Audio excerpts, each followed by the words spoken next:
Bonjour, bonjour, le MSA, le mouvement socialiste alternatif, vous propose de revenir sur cette semaine peu réjouissante avec des nouvelles qui le sont tout autant, comme d'habitude.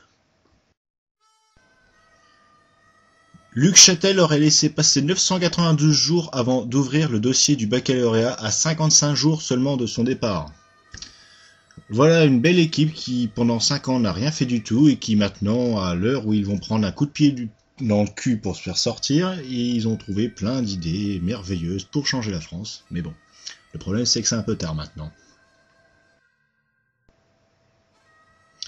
Des suites dans l'affaire Karachi avec les rumeurs selon lesquelles Kadhafi aurait financé la campagne de Nicolas Sarkozy via le marchand d'armes Ziad Tiakedine, organisateur en 2005 et 2007 des visites de Nicolas Sarkozy et de ses proches en Libye.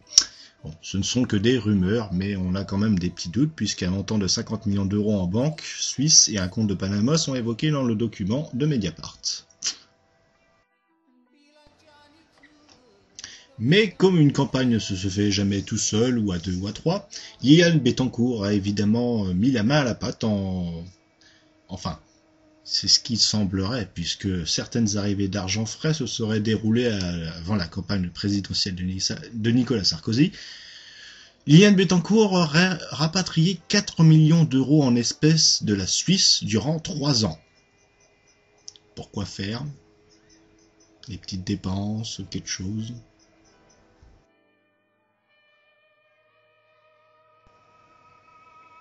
Le cap symbolique des 2 euros du litre d'essence sont enfin franchis. Bon, il ne s'agit que de 2 stations à Paris, mais c'est déjà un bon pas, hein. On y arrive.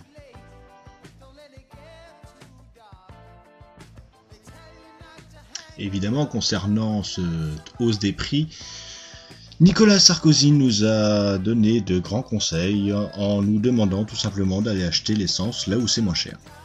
Bon, évidemment, comme en France, ça devient de plus en plus cher, il va falloir traverser les frontières pour aller chercher l'essence nous-mêmes. Donc, pour ceux qui peuvent, faut aller en Espagne, sinon les autres, démerdez-vous. Voilà.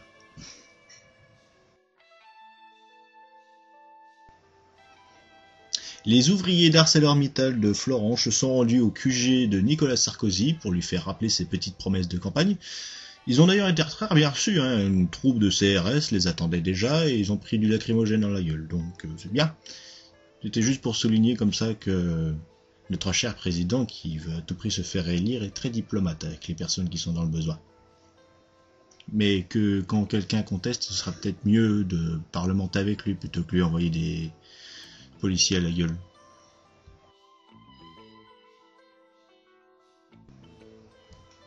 La Cour des comptes a cassé le mythe du nucléaire bon marché en affichant des chiffres d'affaires et des bénéfices catastrophiques.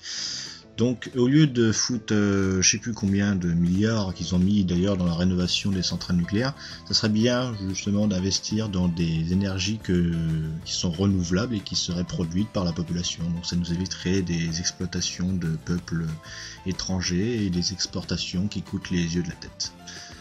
Mais bon, ça c'est une idée, hein, c'est tout, c'est juste un truc.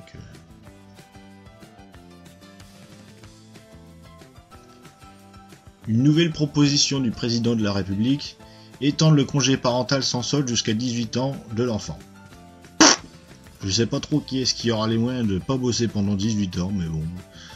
Nous on est en crise, hein, pas le CAC 40 qui est pas en crise. On a plus de pognon et tout, et lui nous demande si on veut pas arrêter de bosser pendant 18 ans.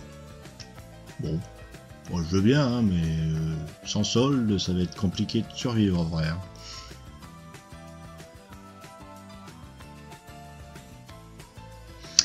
Dans une petite ville de l'Utah, que personne ne connaît, un gigantesque centre d'espionnage est en construction dans le désert, en plein milieu du désert.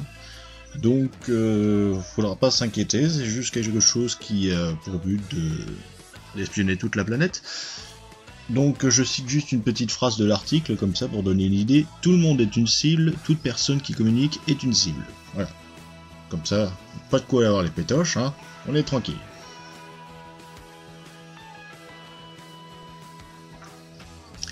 Et aujourd'hui, Mélenchon avait organisé une grande marche vers la Bastille. C'est vrai que c'était pour faire référence à la prise de la Bastille, la marche citoyenne, tout ça. C'est bien, j'aime bien ce genre d'idée, mais je sais pas si ça avancera grandement en quelque chose. Ça aurait été plus symbolique de le faire le 14 juillet, mais les élections sont passées, donc ça n'arrive plus à rien, c'est sûr.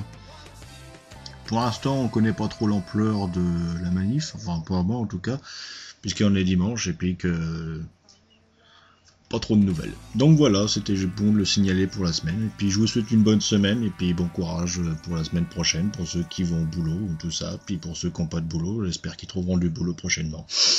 Bon courage!